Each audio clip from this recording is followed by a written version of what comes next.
The first thing Clara Webb learned about hunger was that it had a sound. Not the dramatic growl people joked about, but a quiet, insistent pull behind the sternum, the kind that tightens slowly through a 6-hour shift until the smell of rosemary butter on someone else's plate became something close to unbearable. She had learned to breathe through it. She had learned by 18 to breathe through most things. Crest and Company occupied the ground floor of a converted limestone building on East Delaware Place, the kind of address that appeared in travel magazines beside phrases like quintessential Gold Coast dining. The dining room held 42 tables arranged with the precision of a museum installation, white linen pressed to knife-edge creases, candles inside mercury glass votives. A pianist near the west window who played standards so quietly they barely registered until you stepped outside into the cold and noticed you missed them. The kitchen sent out dishes that cost more than Clara's monthly transit card. She carried them without expression, set them down without flourish, refilled water glasses at intervals precise enough to suggest she had been doing this for years. She had been doing it for 11 weeks. She kept a photograph of Caleb tucked behind her locker nameplate, not because she needed reminding, but because on nights like this one, when the temperature outside had dropped below 20 and the dining room smelled of wood smoke and expensive wine, the photograph was the most honest thing in the building. It showed her brother at 13, 2 years before his last serious hospitalization, holding up a radio receiver he had pulled apart and reassembled with the focused pride of someone who understood that broken things could be made to work again. She understood that too. The medication refill notice had come 3 days earlier. Caleb's next scheduled appointment at St. Catherine Medical Center was in 9 days. The copay was $47, which was not an impossible number, except that her last two paychecks had not arrived, which meant the $47 existed only in the future tense. Alongside the gas bill and the cost of the low-sodium groceries the hospital nutritionist had listed on a printed sheet currently held to the refrigerator door by a magnet shaped like the Illinois state outline. She had moved the appointment once already from last week to this week because the copay hadn't materialized. She had told herself she would not move it again. She had texted him before her shift began. He had replied, "Fine, don't worry." Mrs. Calloway brought soup. Clara knew Mrs. Calloway, who was 71 hard of hearing, lived across the hall with a cat named President. She also knew that Mrs. Calloway's soup was little more than warm water with celery. Caleb knew this too, which was precisely why he had mentioned it. He wanted her to believe there was enough without making her feel the weight of not enough. He was 15. He had been doing this since he was 12. Table 14 sat near the east window, slightly apart from the center cluster. The table Donald Marsh reserved without being asked for guests whose names he recognized from newspaper business sections. Two men had occupied it for the past hour and 40 minutes. The older one had ordered the Heritage Chicken Rosemary, honey glazed roasted fingerlings, wilted greens, $43, and had eaten perhaps a third of it. He sat with his hands wrapped around a coffee cup now, speaking in the measured cadence of someone accustomed to being listened to. The other man, silver-haired with the kind of stillness that came from decades of choosing words carefully, had barely touched his own plate. Between them on the white linen sat a folder closed its presence, the unspoken subject of the evening. Clara watched the plates. She watched them the way she watched most things in the dining room, not with longing exactly, but with the practical attention of someone who had learned to assess situations before entering them. Two pieces of chicken untouched, the garnish undisturbed, the fingerlings cooling in their own steam. In 20 minutes, the kitchen would scrape that plate into a compost bin. She knew the weight of what would be lost in that moment because she knew exactly what it weighed against. She crossed the dining room. Her uniform was pressed. The silver name tag Clara was straight. She had checked both in the employee bathroom before her shift, not from vanity, but from the understanding that small exactness was the only armor available to her in this building. She stopped at table 14. The older man looked up. His face held the particular tiredness of someone who had spent the evening not quite managing to relax, heavy around the eyes, composed in the jaw, the kind of expression that came from long practice at looking settled while feeling something else entirely. She placed his age at late 60s. The silver-haired man watched her with quiet attention, the way lawyers watch things cataloging without appearing to. "Excuse me, sir." Her voice stayed low, careful, the register she used for requests she wasn't certain would be received well. "Are you finished with your plate?" The older man glanced down at the two remaining pieces of chicken. "I believe so." She had rehearsed several versions of the next sentence. All of them sounded wrong. She chose the shortest one. Would it be possible for me to take those home for my brother? He hasn't had dinner. What happened next took 11 seconds. She would reconstruct it later in the car in the dark, replaying the geometry of it with the precision of someone trying to understand how a moment could change the pressure in a room. Donald Marsh appeared from the service corridor. He had a gift for appearing at wrong moments, not because he was attentive to guests, but because he was attentive to behavior that deviated from his version of order. He was 44 with the posture of a man who had confused authority with correctness his entire career. His suit was impeccable.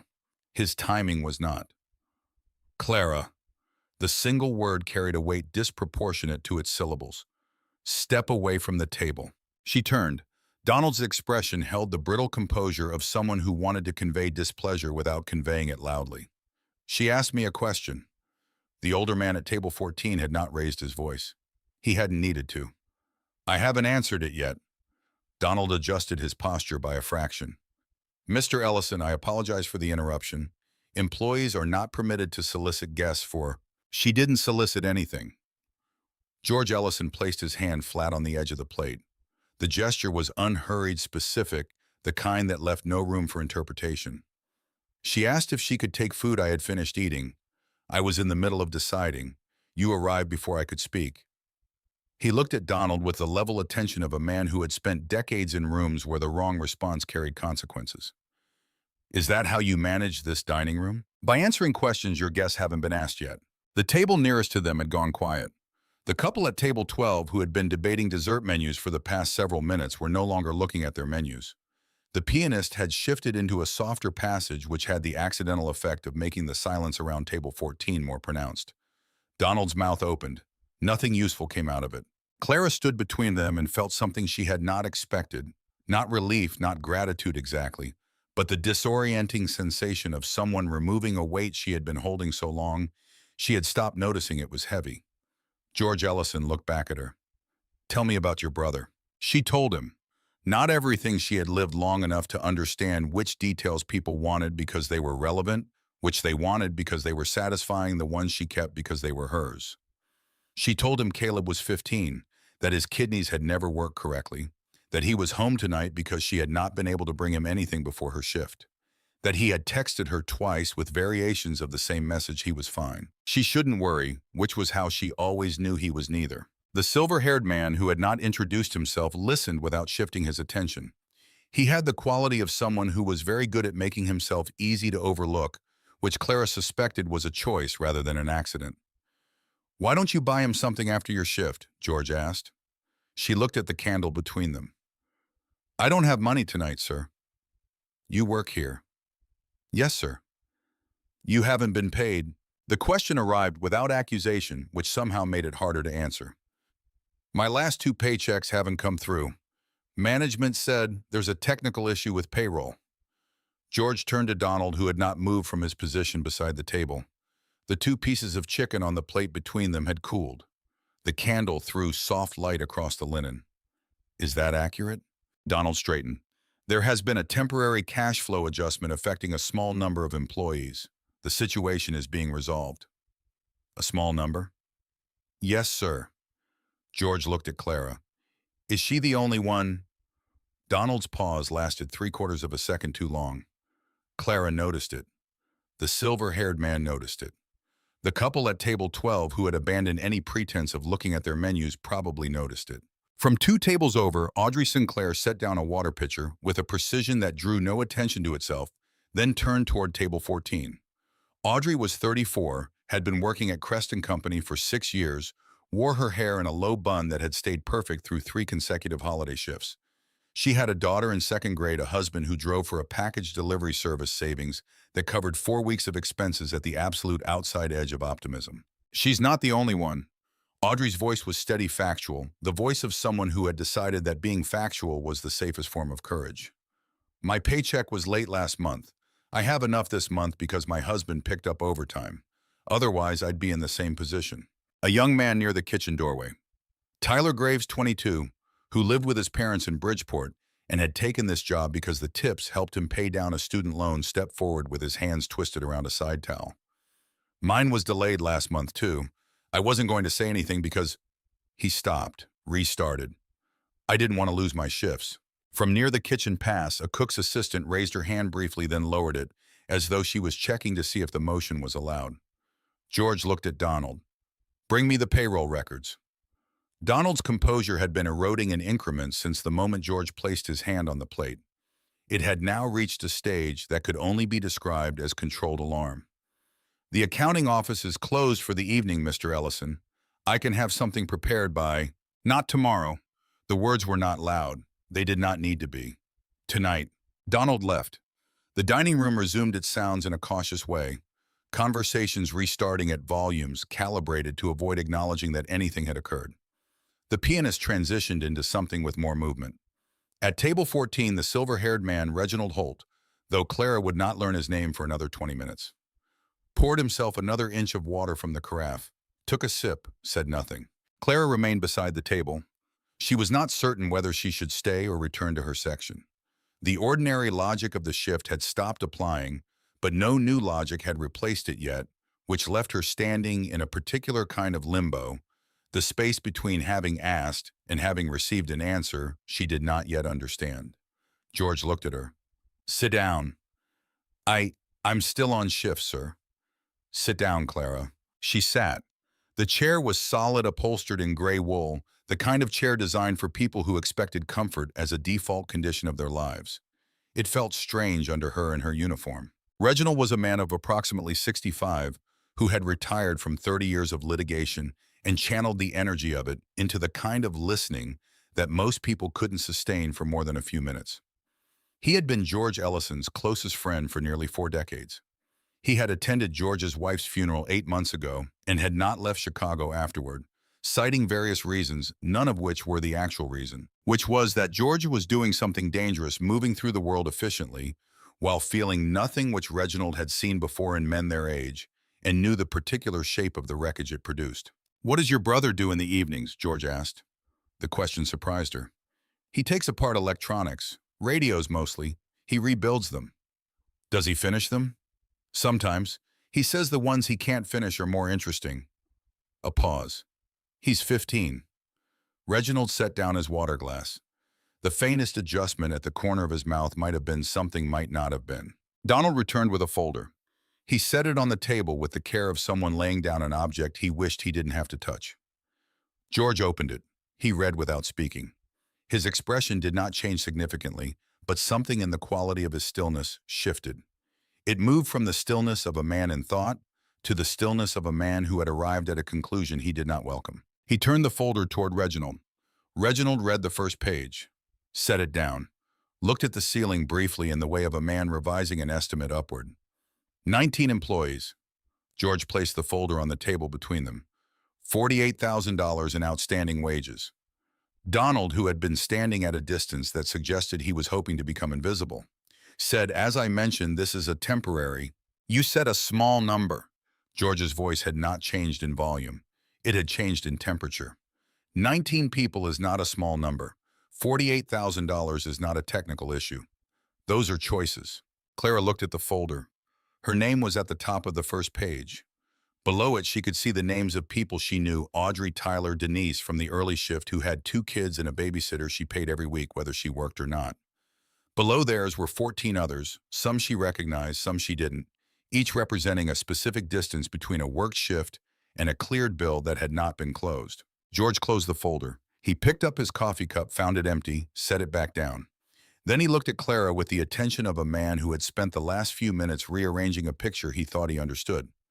The food will be packed for you and your brother. A full dinner, not just what's left on this plate. Clara shook her head before the words were fully out. I can't accept that, sir. I can work additional hours. I can come in early tomorrow and cover another section. And when my paycheck finally— No? The word arrived without severity, which made it more final than severity could have. You worked for wages that were withheld. You have nothing to apologize for. You have nothing to compensate for. The food is not a gift. It is considerably less than what you are owed. She looked at the table, at the candle, at the place where the 2 pieces of chicken had been. Something behind her sternum ached in a way it hadn't in a long time, the particular sensation of being seen by someone who was not looking for anything in return. Before you go, George said to Donald, who had taken a half step toward the kitchen with the optimism of a man who believed the worst had passed. Call Vivian Crest. Tell her to come here. Tonight. Donald's face rearranged itself into a shape that was trying to be neutral and landing somewhere closer to stricken. Mrs. Crest is attending a private engagement this evening. Her assistant mentioned the Lakeshore benefit, which typically runs until... Call her. Donald left again. Reginald reached for the folder, opened it to the second page, began reading with the unhurried attention of a man cross-referencing something against a mental ledger of his own. The kitchen produced a bag. Warm paper folded at the top, smelling of the same rosemary that had been drifting across the dining room all evening. Clara accepted it with both hands. It was heavier than she expected. George's car, a dark sedan, city gray in the amber light of East Delaware Place, was waiting at the curb when they came out. The driver held the rear door. Clara stood on the sidewalk with the bag and said she could take the bus, which was true, and George said he knew she could, which was also true, and neither statement resolved the moment until George simply opened the car door wider and Clara sat down inside because the cold was real and Caleb was waiting. Reginald sat in front. George sat across from Clara in the rear-facing seat, which seemed deliberate, a choice that kept him from occupying the dominant position, which she filed away without knowing exactly what she was filing it under. She checked her phone. Caleb, still up. Found crackers. Don't worry about bringing anything if it's late. She typed back, coming now. I have dinner. His reply arrived in seconds. You sure? She looked at the warm bag in her lap. I'm sure. The city changed outside the windows, the way Chicago always changed. When you moved from the Gold Coast toward the south, the storefronts narrowing the signage, shifting from boutique to laundromat, the holiday lights strung between telephone poles instead of wrapped around doorman-guarded lobbies. Clara watched the transition without looking at George. She did not need to. On South Ingleside Avenue, the driver stopped in front of a 3-story brick building with salt scattered unevenly on the front steps and a plastic wreath on the glass door with one corner bent inward. The light above the entrance flickered. She had been meaning to report it to the building manager for 3 weeks. I can take it from here. She reached for the door handle. George had already opened his. I'll carry the bag. That isn't necessary, sir. I know. She held his gaze for a moment. She was 18 years old and had been carrying things since she was 14, and she recognized the difference between someone offering to help and someone needing to. This was the latter. She stepped out of the car. The hallway smelled of the building radiator heat fabric softener from the shared laundry on the ground floor, the particular staleness of a space that held many lives in close proximity. On the second floor, she stopped at apartment 2C, where the paint around the doorframe had been peeling since August. Before she could find her key, the door opened. Caleb stood in the gap in sweatpants and a faded navy hoodie, one hand braced against the frame in the way he braced against things when he didn't want to look like he needed the support. He was taller than people expected for someone with his condition, lean rather than slight, with the same broad forehead as Clara. Dark eyes that were currently assessing George Ellison with the frank attention of someone who had not yet learned to pretend he wasn't doing it. Annie. It was what he called her when he was relieved. He hadn't called her that since she was 16. I'm home.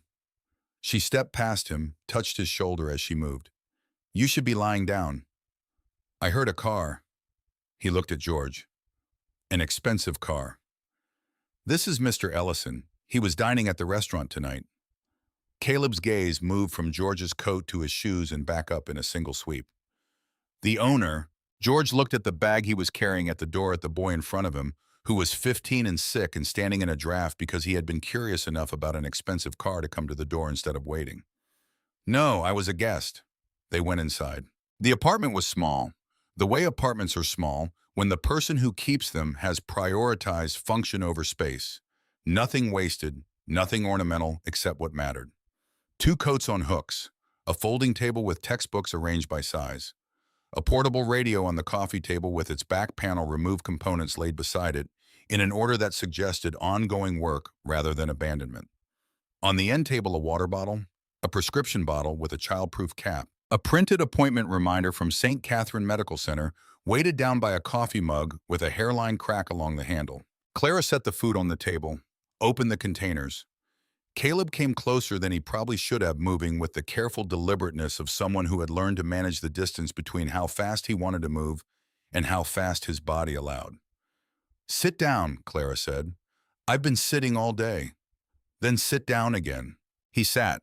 She placed a piece of chicken on a plate. Rosemary honey glaze still warm, added a portion of fingerling potatoes and greens, slid it across the table. He stared at it. Then he looked up at her. "What about you?" "I ate at work."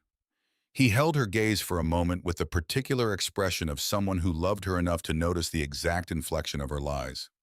Then he picked up the piece of chicken, broke it carefully in half, placed one half on the empty plate in front of her. "Caleb, eat with me." She glanced at George, who had moved to the far side of the room and was looking at the disassembled radio on the coffee table with what appeared to be genuine interest, rather than the performed interest people displayed when they wanted to give someone privacy and needed something to look at. She sat down across from her brother. Caleb took a bite. His eyes closed for 1 second, the involuntary response of someone whose body had been waiting for something real. "This is really good." "It should be. Apparently it costs $43. He stopped chewing, looked at the plate, then with the comedic timing of a 15-year-old who could not entirely suppress himself even when he was trying to be dignified. "For the whole thing, or just my half?" From across the room, Reginald, who had followed them upstairs, positioned himself near the door, doing an excellent impression of a man who was simply standing there, produced a sound that was not quite a laugh, but occupied the same territory. George looked at the boy with something that moved across his face briefly, and then composed itself back into attention. Caleb ate. Clara ate. The room had the particular warmth of a space where the radiator worked, and the windows were old enough to let in a thread of draft along the sills. Outside, the snow had begun again, pressing against the glass in the way late-season Chicago snow did, quiet, committed, indifferent to the plans it disrupted. George moved to the window. He looked out at the street below, at the parked cars accumulating a thin white layer at the corner bodega with its hand-lettered sale signs in the window. He stood there long enough that Clara had time to watch him, the set of his shoulders, the way his hands were clasped behind him, the posture of someone working through something that didn't have a clean resolution. She had carried other people's food for 11 weeks. She had learned to read the body language of people who were dining, who was celebrating, who was negotiating, who was there because they needed to be seen in a specific room. George Ellison had been none of those things. He had been, as far as she could tell, a man trying to have a quiet dinner who had arrived at something he hadn't expected. Caleb pushed his empty plate forward with the satisfaction of someone who had eaten properly for the first time in too long, which he would not acknowledge and did not need to. He looked at George's back. "You said a guest. Who owns the restaurant?" George turned from the window. "A woman named Vivian Crest. You know her." The pause before his answer lasted long enough to mean something. "I knew her husband, Bernard. He passed away 18 months ago. We were close friends for over 30 years. When he died, he left the restaurant to Vivian. She had never run a business before. 8 months after Bernard died, 2 months after I lost my own wife, Vivian came to me with documents. She said Bernard had always intended for me to serve as a financial guarantor for the restaurant if anything happened to him. I signed because Bernard had asked me to trust her. I signed because grief makes a man careless with fine print." The room absorbed this. Caleb looked at his empty plate for a moment. "So your name is on something that belongs to her business?" "Yes. And she's the one not paying the workers." It was not framed as a question. Caleb was 15 and had spent 3 years watching the specific mechanisms by which people in positions of authority over Clara managed to extract labor while deferring obligation. Processing delays, system migrations, fiscal adjustments, different vocabulary for the same transaction. The person with power keeping what belonged to the person without it. George looked at the boy. Something in his expression shifted, not softening exactly, but deepening the way a face changes when it encounters something it did not know it was going to find. "Yes, she is." "Are you going to do something about it?" Clara set down her fork. "Caleb, I'm asking." George held the boy's gaze. Caleb Webb was 15 years old, had one functioning kidney, had eaten his first real meal of the day 20 minutes ago, and was looking at a man with significant resources and asking him directly what he intended to do with them. The question was respectful in grammar and completely unsparing in intent. "Yes," George said. I am. Caleb nodded. Once precisely the nod of someone who would be watching to see whether that answer held. Okay. Clara's phone vibrated on the table. Reginald, standing near the door, had his phone out as well, reading something with a stillness that had reorganized itself from neutrality into focus. She's arrived, Reginald said, not to anyone in particular, to the room. George picked up his coat. He looked at Clara. He looked at the plate, at the medication on the end table, at the appointment reminder, at the boy who had eaten half his dinner and given the other half to his sister without being asked. He looked at all of it the way a man looks at things when he is committing them to a specific place in his memory for a specific reason. Stay home tonight, he said to Clara. Don't come back to the restaurant until tomorrow morning. I still have 40 minutes left on my shift. You've worked your shift. He picked up the folder he had carried from the restaurant and tucked it inside his coat. I'll have the driver return for you in the morning. You'll be met at the employee entrance. Mr. Ellison, I know you don't need it. His voice had the quality it had carried all evening, not commanding, not gentle, but precise in a way that left little ambient space for argument. I'm offering it because it's available, and because tomorrow morning may require you to arrive without having spent 40 minutes in the cold. She looked at him, at the folder under his coat, at Reginald, who had opened the apartment door and was waiting in the hall with the patience of a man for whom waiting was a professional skill. There were 19 names on that list, she said. Yes. Whatever happens at the restaurant tonight, it's not just about me. George looked at her for a long moment. No, he said. It never was. He left. The sound of his footsteps in the hallway was measured, unhurried. She heard the stairwell door, then nothing. Caleb was looking at the door. Who is he exactly? Clara began gathering the food containers. A man who ate at the restaurant. He's more than that. She stacked the containers. I know. Annie. She turned. He was looking at her with the focused expression he used when he had something to say that he wasn't certain she wanted to hear. You're not in trouble for asking, right at the restaurant. She thought about Donald's face, about the way the dining room had gone quiet, about the folder with her name at the top of a list that included 19 people who had all done exactly what she had done, showed up, worked the shift, waited, been told to keep waiting. I might be. I don't know yet. Caleb was quiet for a moment. Was it worth it? She looked at the half-eaten piece of chicken on her plate, at the prescription bottle on the end table, at the appointment reminder with its date circled in blue pen, at her brother's hands resting on the table, thin, capable, belonging to someone who rebuilt broken things because he understood that broken things could function again. Yes, she said. Outside, the dark sedan moved back toward the Gold Coast, carrying George Ellison and Reginald Holt, and a folder with 19 names through Chicago in December, through the snow that had committed fully now to covering the city, past the bodega and the laundromat, and the bus stop where Clara took the 4 bus at 6:43 every morning, toward a limestone building on East Delaware Place, where a woman in a silver dress had just arrived from a benefit and did not yet know that a girl in a pressed uniform had asked for 2 pieces of chicken, and that the answer to that question was about to become the most expensive thing in the building. Clifford Pruitt arrived at Crest & Company at 11:14 in the evening, wearing a wool overcoat over a pair of gray sweatpants, carrying a laptop bag with the focused urgency of a man who had learned long ago that financial emergencies respected neither business hours nor dress codes. He was 57, had spent the last 18 years as head of financial controls at Ellison Holdings, could read a balance sheet the way other people read a room. Not just the numbers, but what the numbers were arranged to conceal. George met him at the service entrance. Reginald stood near the bar with his phone face down on the counter, a posture that meant he was thinking rather than waiting. Donald Marsh had not left the building.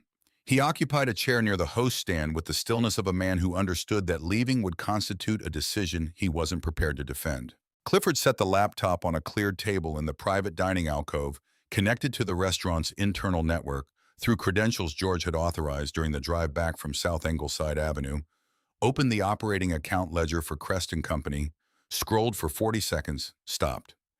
Then he took off his glasses, cleaned them with the corner of his shirt, put them back on, scrolled again. The payroll account was funded, he said, not a question, not reassurance.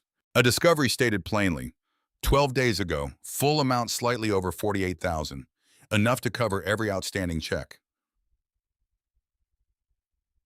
George stood at Clifford's shoulder. Then where is it? Clifford tapped 3 entries in sequence. Each carried an authorization timestamp, a transfer amount, a receiving account identifier. 3 outgoing transfers, executed over 4 days, all approved under the restaurant administrator's credentials. He paused at the receiving account name. Lakeside Consulting, LLC. Reginald moved from the bar to the table without being asked. He looked at the screen. His expression did not change, but the quality of his attention shifted. It became the sharpness he carried into rooms where something was being established rather than merely discussed. There's no active contract attached to this account. Clifford continued navigating to the vendor management module. No invoice trail, no services rendered documentation. The registered address for Lakeside Consulting is a mailbox facility in Merrillville, Indiana. He turned in his chair. Mr. Ellison, this isn't a cash flow problem. The dining room held its silence. Outside, the snow had deepened against the front windows, pressing in soft increments against the glass. Donald near the host stand had stopped pretending to look at his phone. George's voice arrived with the flatness of a man absorbing information he had partially prepared for, but still found heavier than expected. Whose authorization is on the transfers? Clifford indicated the signature field. Vivian Crest, her administrative credentials on all 3. He scrolled further. But there's a secondary authorization layer on the first transfer. A co-signatory right extended through an operating guarantee filed 10 months ago. He clicked to the attached document. The guarantee was signed by me. George read his own name on the screen with the stillness of someone recognizing a familiar object in an unfamiliar context. The words on the document were not unfamiliar. He had signed dozens of instruments like this over the years, documents that formalized existing trust between parties who already understood their obligations. Bernard Crest had been his closest friend for 31 years. When Bernard died, Vivian had come to George with the guarantee document 8 months later, during the same period when George was managing his own grief over his wife. He had signed because Bernard had spoken of such arrangements years before in the conversations men have when they are looking ahead at possibilities they hope never arrive. He had not read the subclauses in the authorization section carefully. He had not needed to, he believed, because the document was built on his relationship with Bernard, except that Bernard was gone, which meant the document was now between him and whatever Vivian had decided to make of it. Vivian's attorney had drafted the final language. That detail arrived now with the cold clarity of something that had always been true, but had required this particular screen at this particular hour to become visible. Reginald was watching him with the expression of a man who had known him long enough to let the recognition land without softening it. She built the co-signatory right into the guarantee intentionally, George. It doesn't require your active participation in individual transactions. It means her transfers carry legal legitimacy because your name is on the master document. I know. She needed your name more than she needed your attention. George said nothing. The silence between them held the accumulated weight of a friendship long enough to make certain statements unnecessary, the acknowledgement that he had signed something he trusted rather than read, that the trust had not been misplaced in Bernard, but had traveled beyond Bernard to a person who had studied the instrument for its exploitable dimensions. This was not a failure of intelligence. It was what happens when grief loosens the grip a careful man keeps on his own judgment. Clifford was still scrolling. He stopped at a second cluster of entries not payroll adjacent, but from a separate operating line. He enlarged the amounts. Reginald looked at the numbers. His jaw moved once the way it moved when he encountered figures that required revision of an estimate upward by a significant margin. There's more, Clifford said. These withdrawals are from a credit line secured against jointly held restaurant assets. Not the operating account, a separate facility. The totals are, he paused, significant. George looked at the screen. He looked at the cumulative figure long enough that the candlelight from the remaining votives on the nearby table caught the angle of his face, illuminating the expression of a man not discovering that something is wrong, but understanding for the first time in its full dimension exactly how wrong it is. 6 months of transfers. The pattern was not erratic, it was rhythmic, structured. The behavior of someone managing recurring obligations rather than responding to isolated emergencies. Gambling debt was not always a spiral. Sometimes it was a maintenance schedule. She knew the payroll account had been funded, George said. Her credentials accessed the ledger 4 days before the first transfer. Clifford pulled up the access log. She knew the balance to the dollar. Vivian Crest arrived from her office in a camel wrap thrown over the fitted dress she had worn to the lakeshore benefit, her hair arranged with the same precision it had held at the beginning of the evening. Whatever she had been doing in the back office for the past hour had not visibly disrupted her composure. She assessed the table, Clifford's laptop, the open ledger, George standing over it, Reginald beside him, in a single sweep intended to communicate that she had seen more significant situations than this one. "You've been going through my accounts." "Your accountant has." George straightened. "He found what you already knew he'd find." Vivian's gaze moved to the figures on the screen. Something passed across her face, not guilt, which would have required acknowledging an audience that mattered to her, but calculation, the rapid reassessment of someone determining how much had been established, how much remained ambiguous, where the defensible ground still was. Every restaurant manages cash flow between revenue cycles. What you're looking at is standard operating practice. Reginald tilted his head by approximately 1 degree. Standard operating practice doesn't require a shell company in Indiana. Vivian's attention shifted to him with the sharpened focus of someone who had underestimated a variable. "You're here as George's guest. You're not a party to any financial discussion involving this business. I'm here as an attorney watching a woman tell a man that the $48,000 she moved out of a funded payroll account was standard practice." Reginald was not raising his voice. He had a gift for statements that required no elevation to carry their full force. "I'm making a note of it." Vivian turned back to George. Her voice dropped into the register she reserved for conversations she wanted to keep between the two of them, confidential, designed to invoke a history of private understanding. "George, Bernard asked you to support this restaurant because he trusted you. Whatever you think you're seeing in those records, there is context you don't have yet. Let me explain it properly. Not like this. Not with 19 people worked shifts here." George's voice had not changed in volume since she entered the room. It did not change now. "They went home without their wages. One of them had a sick brother who needed groceries and a doctor's appointment she couldn't keep because she lacked $47. She came to my table tonight to ask for 2 pieces of food I was going to leave behind. That is the context I have." He looked at her steadily. "What context would you like to add to it?" Vivian held his gaze for a moment. Then she changed approaches with the fluidity of someone accustomed to adjusting strategies. Mid-exchange, turning toward the dining room where Audrey had stopped near the service station where Tyler was pretending to fold napkins, where 2 kitchen staff stood in the pass-through doorway with the careful stillness of people who were listening because they needed to know what they were going to be told. "Everyone still on premises is dismissed for the evening. Please collect your belongings." Nobody moved. The moment lasted long enough to mean something. These were people who had spent months absorbing the ordinary indignities of precarious employment shifts, adjusted without explanation. Conversations that ended when they asked the wrong question. The subtle grammar of workplaces where the power differential was maintained through the permanent suggestion that any individual was one complaint away from replaceable. They had absorbed all of it. They were still here. None of them moved toward their belongings. Audrey looked at George, just briefly, then back at the middle distance in front of her. George said, "I'd like them to stay."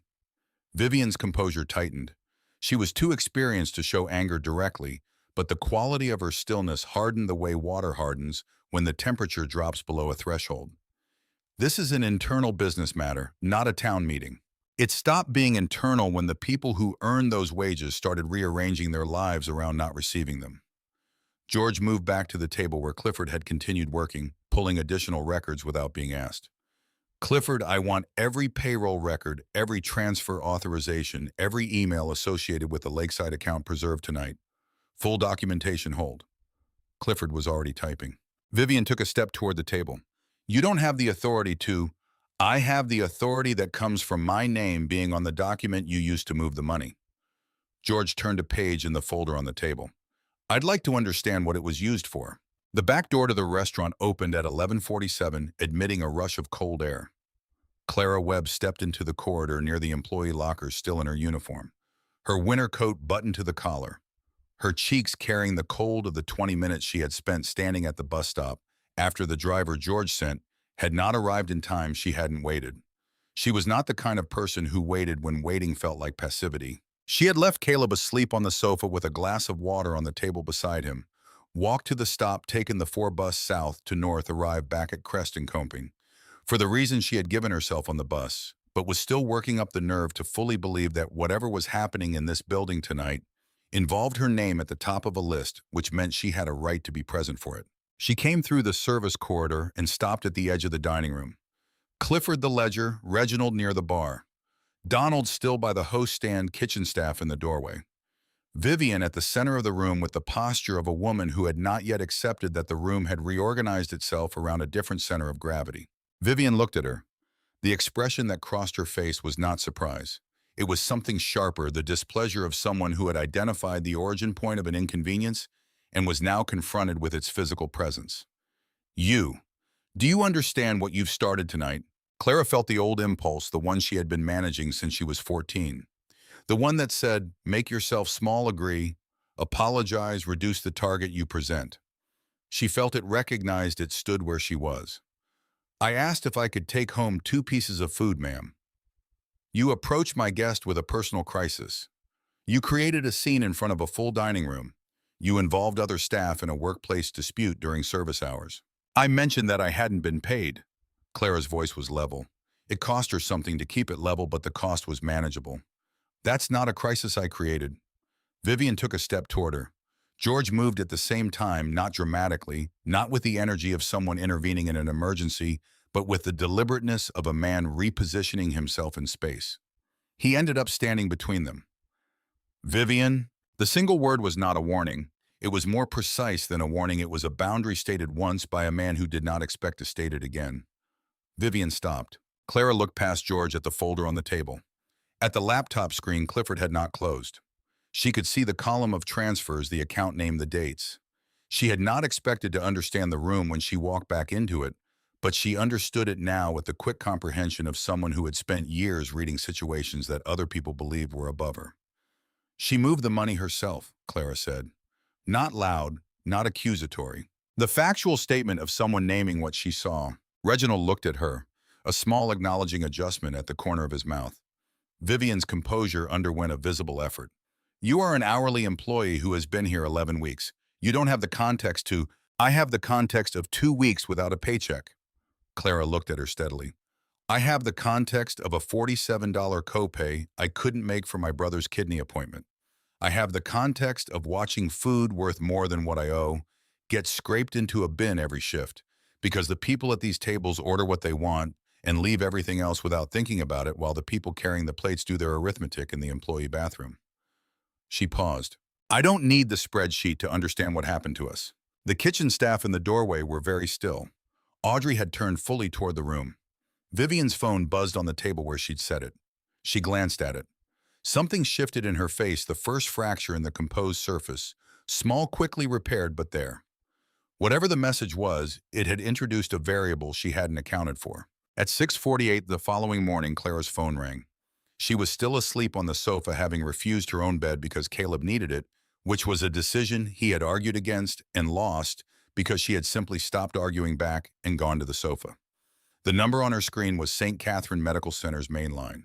She sat up before she was fully awake. The voice on the other end was a nurse named Patricia, speaking with the calibrated gentleness of someone trained to deliver information in a way that left the recipient functional enough to respond. Caleb Webb had been brought in by ambulance at 5:22 that morning. A neighbor, Mrs. Calloway, 71, hard of hearing, had found him on the kitchen floor when she came to return a bowl. He had been conscious when the paramedics arrived. He was stable.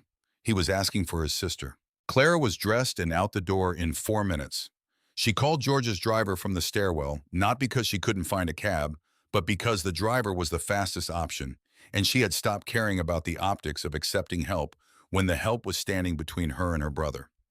The driver arrived in 7 minutes. She was at St. Catherine in 11. The emergency department waiting area smelled of industrial cleaner and recycled air.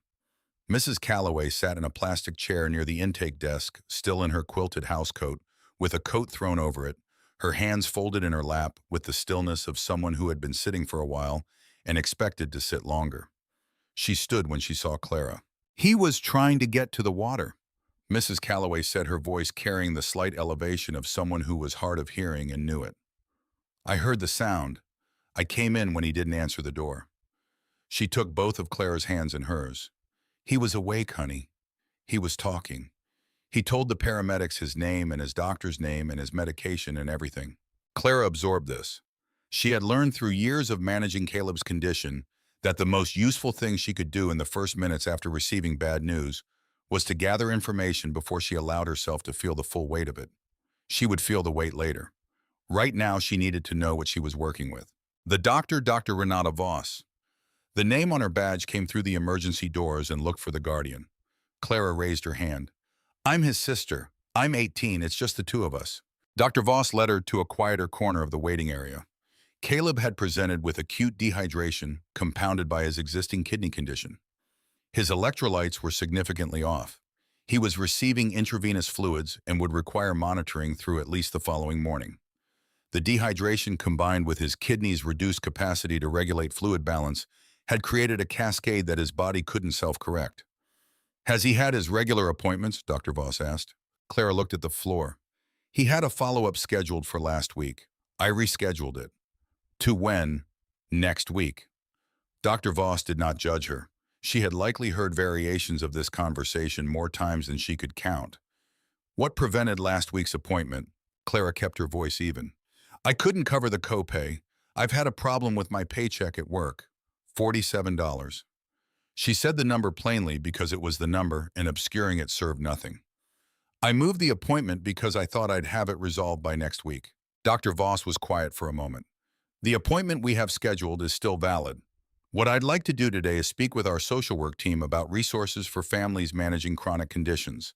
They may be able to help with copay assistance going forward. Thank you, Clara said. Then she went to find her brother. Caleb was in Bay 7, propped against the raised back of the gurney, an IV line running into his left arm, the monitor beside him marking time with the patient electronic precision of a machine that had no opinion about how the numbers got where they were. He looked pale. He looked tired.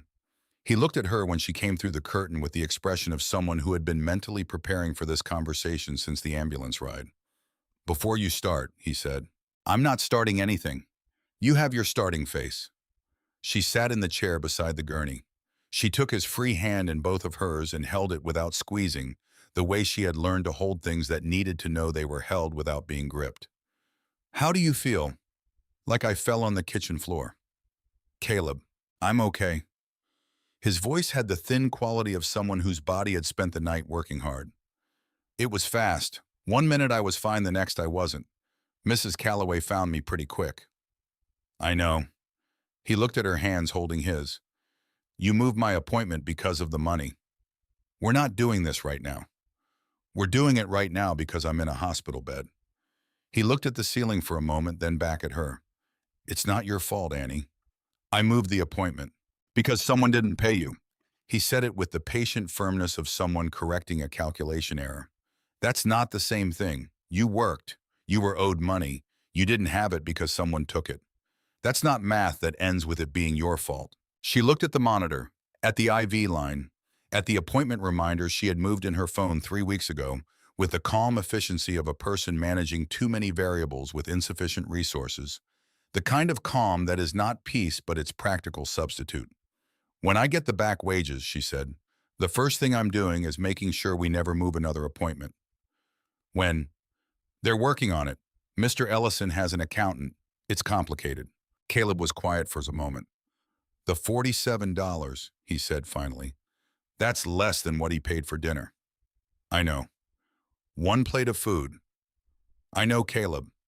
He closed his eyes for a few seconds, not in sleep, but in the way people close their eyes when they are locating something they need to say carefully.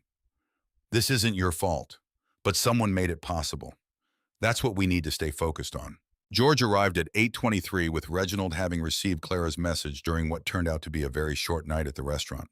He found Clara in the corridor outside Base 7, a paper cup of coffee from the hospital vending machine held in both hands, not drinking it.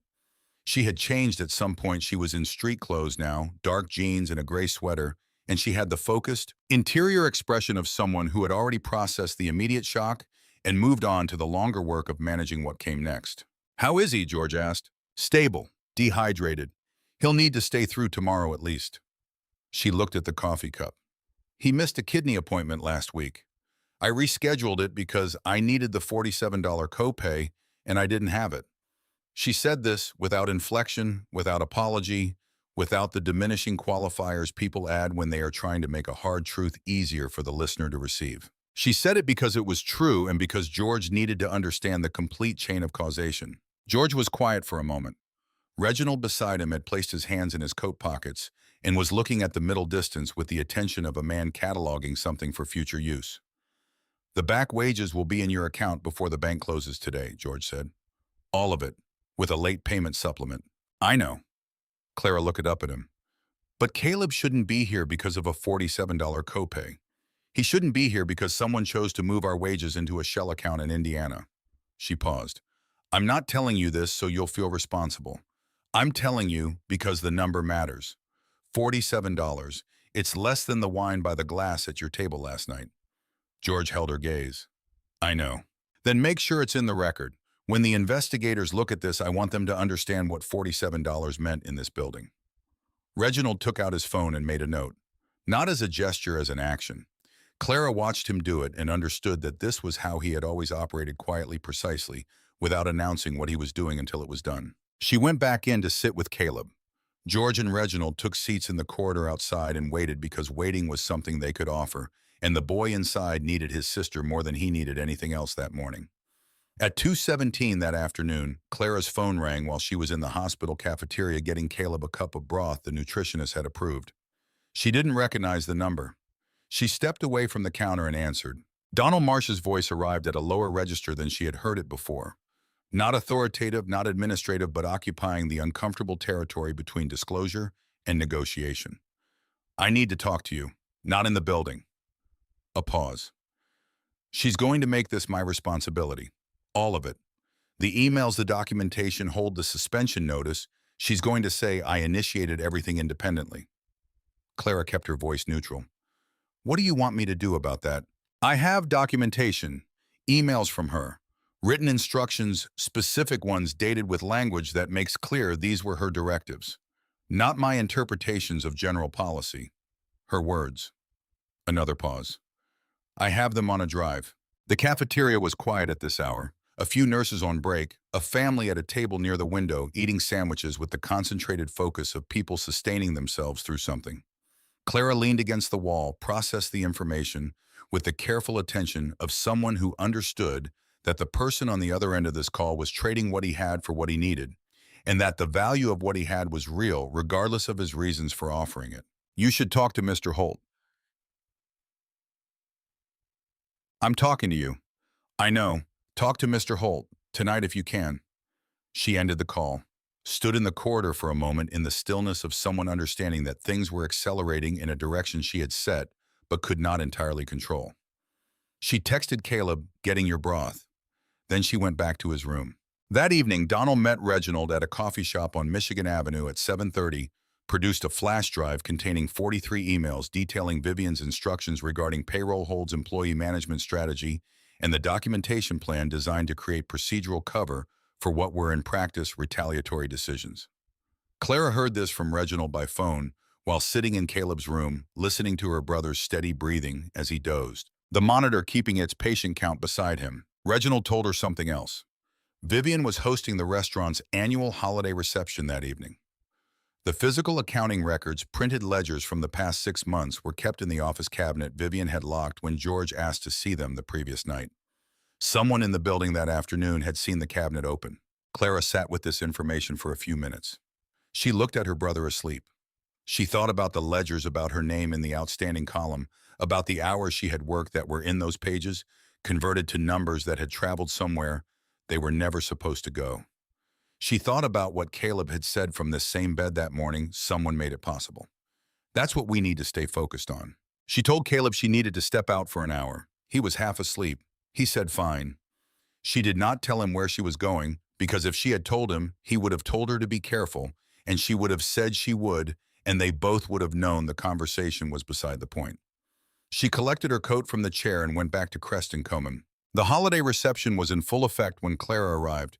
Silver ribbon on the stair railings. White lights wound through the table arrangements. Guests in coats that cost more than her monthly rent. The ordinary music of people who believed the building around them was exactly what it appeared to be. She moved through the edge of the room with the practiced invisibility of someone who had spent 11 weeks being furniture in this space through the side corridor to the office. The door was not fully closed. Through the gap, Vivian, in the silver dress she had presumably been wearing since the previous evening, or had brought back specifically for this occasion. The office fireplace, decorative gas-lit, fully operational, was running at full capacity. Vivian held a folder. She tore it in half with the brisk efficiency of someone completing a task rather than committing an act. She pushed both halves into the fire, watched them catch, lifted the next folder from the desk. Clara's hand was already moving. Phone out camera opened the angle through the door gap, giving her the fireplace, Vivian's hands, the recognizable header text on the next folder before it was halved. She pressed record, stayed still, kept the frame steady with the focused attention of a person who understood that her hands could not shake right now, that steadiness was the only thing standing between what she was documenting and the ash it was becoming. 14 seconds of footage. She tapped send, Reginald's name, attached delivered. She began to step back. Vivian's voice without turning from the fireplace. You may as well come in. The moment arrived with the quality of a door closing on a space Clara had not known she was still inside. She stood in the doorway. Vivian tore the next folder, fed it to the fire, watched it curl, turned. The diamond bracelet caught the firelight, the same bracelet from the previous evening, which meant something about the night she had spent in the hours since. You recorded me. Not a question. I sent it before I came in. Vivian moved to the desk. The drawer opened. Clara's phone disappeared inside it. The key turned. Vivian crossed to the office door, closed it, stood before it. You'll stay here while I consider how to address this. Clara's pulse was audible to her, which was information she filed without acting on. She looked at the locked drawer. She looked at the door. She looked at the woman between her and it. Someone who had spent her adult life acquiring the resources to ensure that situations concluded in her favor, who had not yet fully processed that the situation she currently faced had a different architecture than the one she was accustomed to managing. Clara said with the steadiness of someone who had decided that steadiness was the only response available to her, the video is already sent. Locking my phone doesn't change that. Vivian looked at her for a long moment. The fire continued behind her. The sound of the reception drifted under the office door conversation glassware. The ordinary sounds of a room full of people who did not know what was happening 12 feet away. You're 18 years old, Vivian said, not cruelly, but with the precision of someone using a fact to define the boundary of a category. You have no idea how many ways there are to make a situation like this disappear.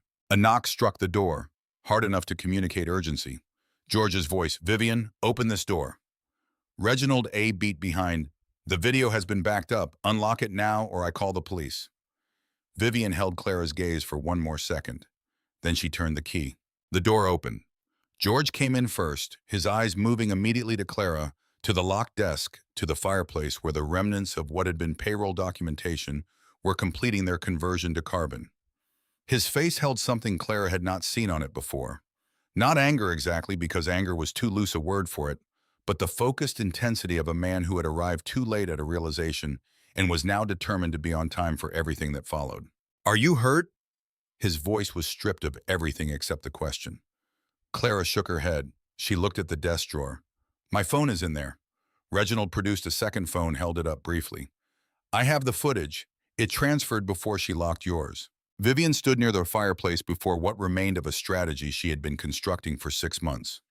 The silver dress, the diamond bracelet, the composed surface, all of it still in place, because composure was the last thing to go for people who had built their self-conception around it. She looked at George with an expression that carried, for the first time, something beneath the calculation. Something that might have been in a different room between different people. Under different circumstances, a version of exhaustion. George, this has gone far enough. He looked at the fireplace. He looked at the locked drawer. He looked at the girl in street clothes who had come back into a building at night alone, without telling anyone, because the files burning in the grate had her name in them, and her brother was in a hospital bed, and $47 had made the difference between a kept appointment and an ambulance at 5 in the morning. No, he said, it hasn't gone nearly far enough.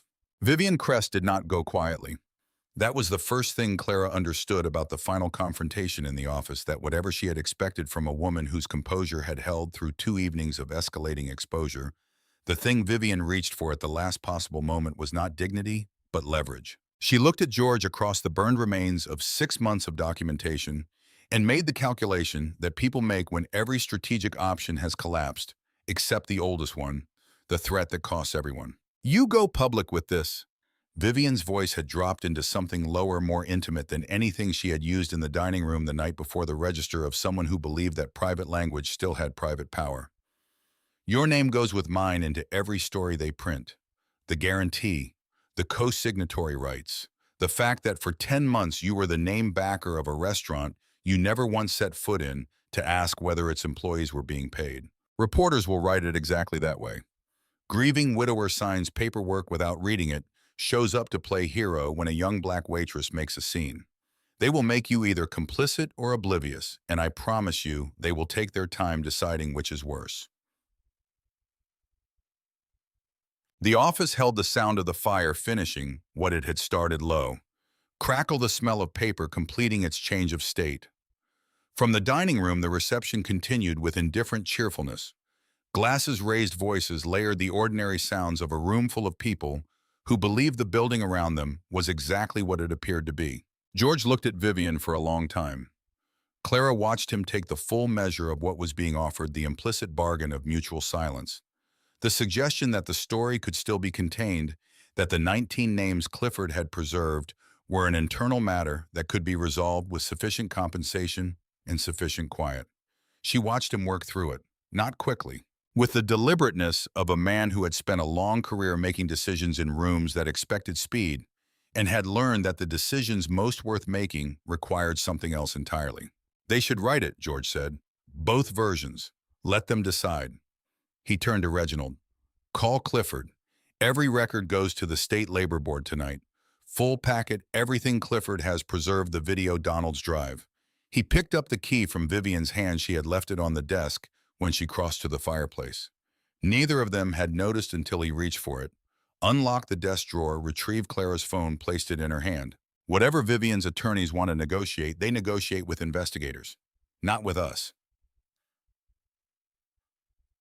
Vivian looked at him. The composure did not break. It became irrelevant the way a coat becomes irrelevant when the weather changes permanently rather than temporarily. You're ending things between us in this office. No. George's voice was very quiet. You ended it when you decided that the wages of the people working in this building were a resource you were entitled to redirect. He looked around the office, the framed photographs on the wall. Bernard Crest at various ages, the restaurant at its opening. Vivian at charity functions, beside people who would be reading about this in 48 hours. I'm just acknowledging what's already true. Clara stood near the door with her phone in her hand. She had the video backed up, sent, received, preserved. She had nothing else to do in this room. Some of what had happened tonight had required George. Some of it had required Reginald. The video, 14 seconds steady hands sent before the door closed, that had required her. She knew the difference.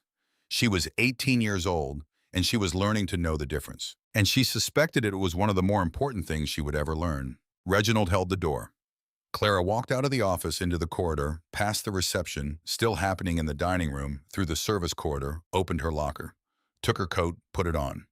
She stood in the quiet of the employee area for a moment with her hand on the locker door. Then she went back to the hospital.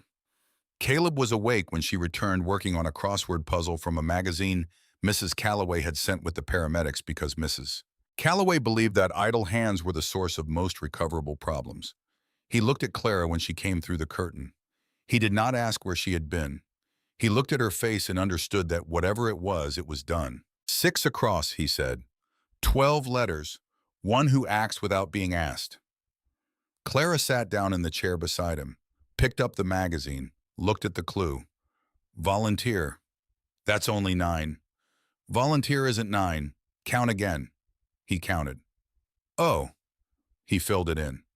Okay, you're right. She handed the magazine back.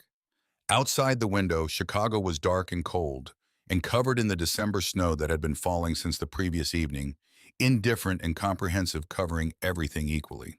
At 7 the following morning, the sign in the front window of Crest & Company read, "Closed private staff meeting. No service today."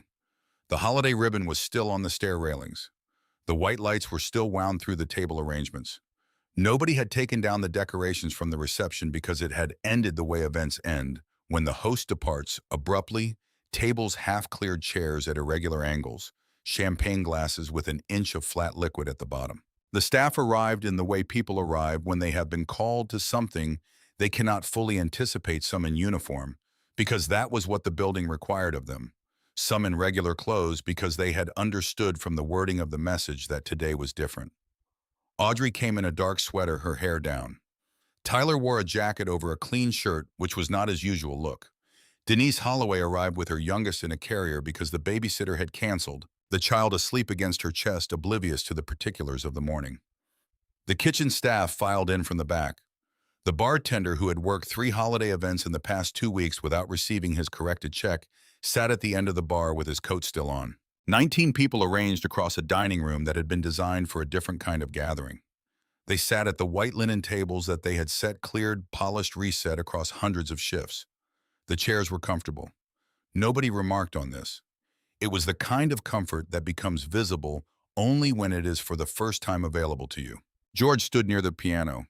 He was not behind a lectern, not elevated, not framed by anything that suggested distance. He had removed his coat.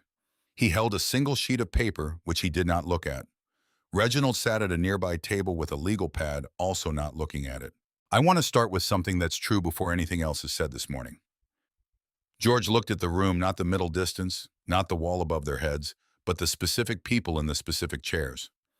10 months ago, I signed a document that gave Vivian Crest access to financial instruments she used to take money that belonged to you. I signed it because I trusted a relationship I had with a person who is no longer alive to answer for how his name was used. I did not read it carefully enough. I did not ask the questions I should have asked. He stopped. That is not a confession designed to make me feel better. It is a fact you deserve to hear from me directly because you have spent the past 6 months dealing with the consequences of that signature, and you were never told why the consequences existed. The room absorbed this the way rooms absorb things that arrive without warning, in the stillness of people receiving something they had not been offered before, which was an explanation from someone with power that did not also contain a request for their understanding. Audrey spoke first, not loudly, not with anger. She had used her anger for months in private and had nothing left to perform with it publicly. My landlord almost started eviction proceedings in October. I borrowed from my sister. I haven't told my husband how close it got. She looked at her hands.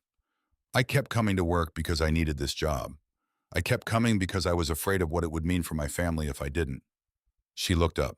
I kept coming because every week someone told me it would be resolved. Tyler said, I told my parents everything was fine because I was embarrassed. I'm 22. I should be able to handle a paycheck problem. He stopped. It wasn't a paycheck problem. Denise shifted the child in the carrier without waking her. The daycare sent me a formal warning letter. Late payment, second occurrence. They can terminate a spot for that. I have 2 children in that program. She pressed her lips together once controlled. I didn't say anything at work because I was afraid. That's the honest answer. I was afraid. From the kitchen staff, one by one, small statements. Specific, factual, the accumulated arithmetic of 6 months of people doing the calculations of survival with numbers that were insufficient. Each statement different in detail, identical in structure. I needed it, I was told to wait. I waited, I was afraid to stop waiting. Clara had arrived while George was still speaking. She had come from the bus stop, not from George's car, and she had come in through the front door because Reginald had left it unlocked. She wore a gray sweater and dark jeans. No name tag. She was not on the schedule today. She came because this was her building in a way that a schedule did not determine. She stood at the edge of the room while Denise finished speaking. Then she moved to the front. Nobody asked her to. George stepped to the side without being prompted, the natural movement of a man who understood that the person who needed to speak next was not him. Clara looked at the room. She looked at Audrey, who looked back with the steady attention of someone who had been waiting for this moment without knowing she had been waiting for it. She looked at Tyler, at Denise's sleeping child, at the kitchen staff in their clean whites, at the bartender with his coat still on. I didn't know what would happen when I walked to table 14. She spoke at the volume the room required, which was not large. I had spent an entire shift telling myself not to ask. I told myself it was inappropriate, that it would cause exactly this kind of problem. She paused. What I didn't understand then was that the problem already existed. I wasn't creating it by asking. I was just the first person who got close enough to something true to accidentally show what was behind it. The room was very quiet. Denise's child made a small sound and the carrier settled back into sleep. Nobody here should have had to choose between asking for what they earned and keeping their job. Clara's voice was steady in the way that things are steady when they have been practiced in private until they become genuine rather than performed. Nobody should have stood in a payroll line or sent a careful text to a manager or waited through another shift telling themselves it would be fixed by Friday. What was taken from you wasn't just money. It was the security of knowing that what you work for is yours. She stopped. It is yours. It was always yours. What happened here is that someone decided their need was larger than your right and then built a structure to make sure you couldn't easily disagree. At the back of the room near the service corridor doorway, Donald Marsh stood in street clothes. He had come, which was more than Reginald had predicted. He had not sat down, which was perhaps as much as could be expected. He stood with the posture of someone present for a reckoning they were not certain they deserved to witness. When Clara finished speaking, he looked at the floor privately for himself, not in a way designed to be seen. Clara noted the difference because she had learned to read it. Vivian Crest arrived at 9:40 with her attorney, a composed man in his 50s, who communicated competence through the economy of his movements. She wore a dark suit, not the silver dress, not the camel wrap, but the public-facing version of herself. The charity board chair, the restaurateur, the Gold Coast widow who had appeared in enough newspaper lifestyle sections to have developed a reliable public face. She looked at the room with the assessment of someone expecting negotiation.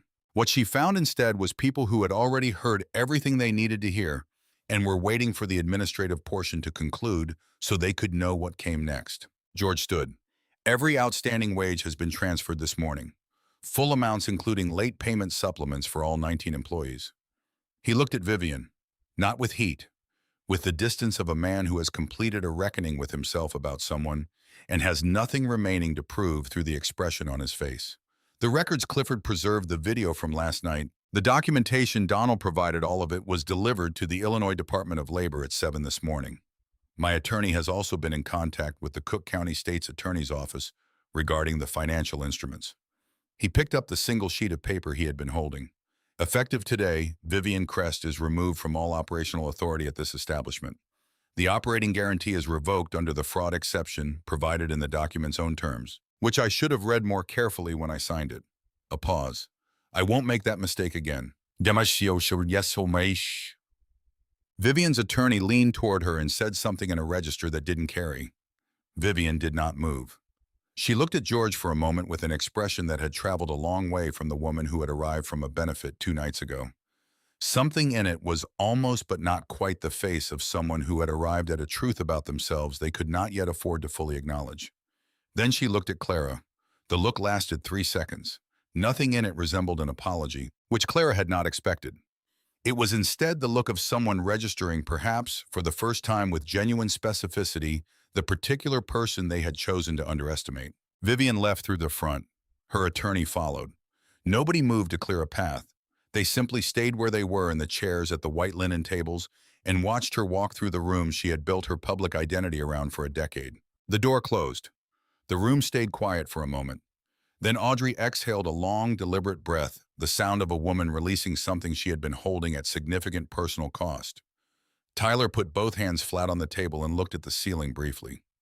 From the kitchen doorway, someone started making coffee, and the sound of it, the ordinary sound of water and heat, changed the quality of the silence, moving it from the silence of an ending to the silence of what comes after.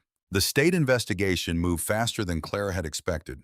The Illinois Department of Labor issued a formal complaint against Vivian Crest within 3 weeks. The Cook County State's Attorney's Office opened a separate inquiry by the 4th week covering the Lakeside Consulting transfers, the credit facility withdrawals, the destruction of records captured in the video. Vivian's attorney released a statement citing addiction and impaired judgment. The statement did not mention the 19 employees or the specific mechanism through which impaired judgment had expressed itself, the structured multi-month carefully authorized transfer of other people's wages into a shell account. Clara read the statement once, set her phone face down on the library table where she was studying, picked up her coursework. The financial disclosures attached to George's divorce filing were, Reginald told Clara on a Tuesday afternoon phone call, more illuminating than the payroll investigation alone. They revealed the full scope of the credit facility withdrawals, the private gaming debt, the identity of the lenders, which were associated with a financial intermediary in Naperville with connections the state's attorney's office found sufficiently interesting to expand the inquiry beyond the restaurant entirely. The restaurant had been one piece of a larger structure Vivian had been quietly constructing for 14 months, using the assets of a dead man's legacy as the foundation. George's signature on the operating guarantee had provided the established name legitimacy that made a shell account look like a normal business relationship. Clara, who had not known any of this existed when she walked across a dining room to ask about 2 pieces of chicken, had been without knowing it, the variable that Vivian's entire plan had not accounted for. Clara received this information in pieces over weeks, the way complicated truths arrived not in a single revelation, but in increments, each one shifting the shape of what she already knew. Caleb came home from St. Catherine 2 days after the staff meeting. He was thinner than she liked, annoyed by the diet sheet the hospital sent with him, and deeply relieved to be back near his radio parts. She placed his medication on the kitchen counter in a labeled row, checked the refrigerator 3 times before allowing herself to sit down. There was food inside. Not luxury eggs, chicken soup, vegetables, fruit, the low-sodium items the nutritionist had listed. Her overdue wages had covered the rent and groceries. The employee emergency fund George had established helped with the portion of Caleb's medical costs that Clara could not manage alone. The paperwork was handled through the same office available to every employee exactly as George had promised. She repaid that portion once her wages cleared because repaying it was part of what it meant to have received it with her own terms intact. By spring, the restaurant operated under professional management. An employee advisory committee was established, elected by the full employee body.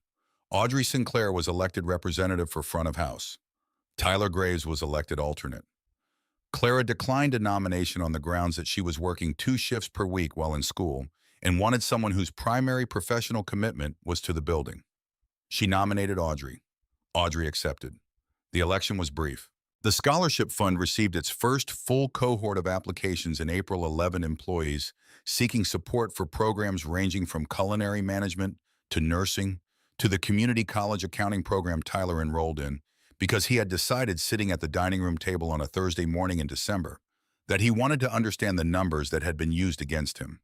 Clara's application had been submitted in January. She had written about Caleb not abstractly, not because of a general commitment to helping people, but because she had spent years navigating the specific intersection of health crisis and financial precarity with no roadmap, and she wanted to become someone who could hand other people the roadmap she had had to build herself. The selection panel was independent, 3 external reviewers with no connection to Ellison Holdings or the restaurant. Clara's application was selected in the 2nd round. She called Caleb from the DePaul library to tell him. He was silent for a moment. Then, obviously, she laughed. He told her she should buy herself dinner to celebrate. She told him she was working a shift that evening. He told her that was not what celebrating looked like. She said she knew she had to go. She taped the acceptance letter to the wall above the coffee table where the radio parts used to be arranged. Caleb moved the radio parts to the kitchen counter. He was building a new one, more complex, with a digital frequency display he had sourced from a salvage electronics place on the west side. He claimed he would finish it this time. Clara said she believed him. She mostly did. 1 year after the night, George Ellison placed his hand on a plate and asked to finish answering a question. He hadn't started yet. The restaurant on East Delaware Place opened under a different name. The gold lettering on black lacquer that had read Creston Company was gone. In its place, in clean white letters on dark wood, the open table. The choice had been made by the Employee Advisory Committee. George had presented 3 options. They had added a 4th. He had approved it without revision. The anniversary dinner was a Thursday in December. The room was full neighborhood families, hospital staff from St. Catherine, who had received discounted reservation cards through a community partnership the management firm had established in the fall, former regulars, who had come back after reading a piece in the Tribune that described what had happened in the building the previous December. The piano was playing. The candles were lit. The food was as good as it had always been, because the kitchen staff had always been the constant in the building, the part that survived the management above it, because they understood that the work itself was separate from the uses it was put to. Caleb was there. He was not supposed to be. He had a school thing, Clara had been told, which turned out to be a thing he had rescheduled because he had decided, without discussing it with his sister, that he was going to be present for this. He sat in the corner of the room with the son of Audrey's neighbor.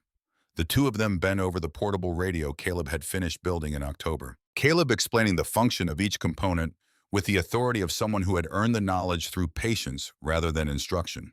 He was 16 now. His color was better. His laugh when it came was a laugh of a boy who had not stopped being a boy despite everything that had tried to age him past it. Clara moved through the room in a navy dress, the DePaul ID in her bag, working 2 tables in the front section because she had asked to not, because she was scheduled to. She carried food with the same economy of motion she had carried it for 11 weeks the previous winter, except that something in the quality of it had changed, not the efficiency, but the orientation. She had spent those 11 weeks carrying food as an act of survival. She carried it now as an act of presence, which was a distinction that would not have meant anything to her a year ago. At 9:40, she carried a small white box to table 14, the table near the east window, the table she had crossed the room to approach on a December night that had turned out to be the beginning of something she had not been able to fully see from inside it. George Ellison sat across from Reginald Holt. They had been at the restaurant for 2 hours, having arrived early to help set up chairs, George's idea which Reginald had accepted with the patient good humor of a man who had learned that George's ideas in this vein were not to be argued with. They had moved chairs. They had carried cases from the storage room. They had done it without being asked, without drawing attention to it, which was a change from the man Reginald had sat across from at this same table 14 months ago. The change was not dramatic. It was specific, the change of a man who had decided that being present required more than showing up. Clara placed the box between them. George looked at it. Reginald looked at it. "For you," Clara said. "Both of you. One each." George opened the box. Inside 2 pieces of chicken rosemary honey glaze, perfectly plated on a folded napkin, warm enough to carry the scent of the kitchen into the candlelit air of table 14. He looked at the chicken for a moment. He looked at Clara. 2 pieces, Reginald said with the tone of a man who was going to be composed about this if it cost him something. "We've come full circle. You both stayed the latest tonight setting up chairs." Clara kept her voice even. "The kitchen wanted to do something. I told them this." George looked at the chicken. He looked at the room, at Audrey, circling with a water carafe, at Tyler, managing the front section, with the ease of someone who had grown into confidence, rather than had it handed to him, at Caleb in the corner, explaining frequencies to a boy he had just met. He looked at Clara standing beside the table in her navy dress, her student ID, in her bag, her shift half done, her life being built in the hours between everything. "Last year," George said, "I was about to leave these on the plate." Clara looked at the box, at the 2 pieces she had carried across a room 12 months ago, with the weight of a person asking for something they had already earned the right to ask for, without knowing they had earned it. "But you didn't." "No." He picked up 1 piece, passed the other across to Reginald, who received it with the gravity appropriate to the moment, while managing simultaneously to convey that he was not going to be sentimental about fried chicken. "I didn't." Clara picked up her tray. She had 3 other tables of glass to refill, a check to bring. The restaurant moved around her with the living texture of a room that was being what it said. It was open in the fullest meaning of the word, which was not just a description of the door, but of who was allowed to walk through it, who was allowed to sit at the table, who was allowed to be seen as a person rather than a function of the evening. She started to move away. George's voice quiet. "Clara." She turned. "Thank you," he said, "for not letting me look away." She held his gaze for a moment. She thought of Caleb saying obviously from a library in a whisper. She thought of a prescription bottle on an end table, a folded appointment reminder, a piece of chicken broken in half by a boy who understood that division could be an act of love. She thought of standing in Donald's office with morning light through the narrow window, her hand still the form on the desk, the decision she had made before she fully understood she was making it. "Don't forget again," she said. It was not a rebuke. It was the statement of a person who had decided without ceremony that the memory of a man with power was not something she was willing to leave to chance. She said it with the evenness of someone who had learned that the truth did not require elevation to carry its full weight. George nodded. Once. The nod of a man who understood that some agreements were more binding than contracts. Clara turned, crossed the room, moved toward table 7 with a water carafe, and the unhurried attention of someone who had learned that the work of a single evening could be, if you paid sufficient attention, the beginning of something that outlasted the shift. Behind her at table 14, George Ellison picked up a piece of chicken that someone had asked for a year ago. With hands that had been shaking, carried it across a room that had since become something different. Set it in front of a man who had once sat in this chair eating a $40 meal in a building where the people serving it had not been paid. He ate every bite. At the corner table, Caleb looked up from the radio parts long enough to find his sister across the room. She was pouring water, saying something that made the guest at table 7 laugh. She did not look back at him. She did not need to. She knew he was there, would have known it the way she knew most things about the room she was in, with the peripheral awareness of someone who had spent years tracking the location of the person who mattered most. He watched her for a moment with the particular expression of someone who had always known, in the way that younger siblings know that the person looking after them was larger than the circumstances that had required them to look after anyone. Then he went back to the radio. 3 components left to connect. He was fairly certain he would get it right this time. Outside on East Delaware Place, the December snow had started again, covering the sidewalk in front of the open table. The way it had covered the city a year ago, on the night a girl in a pressed uniform crossed a dining room to ask a question she had been telling herself not to ask. The sign above the door held the light of the street below it, white letters steady against the dark, visible from the corner, and from the bus stop, and from the street in both directions. The door was open.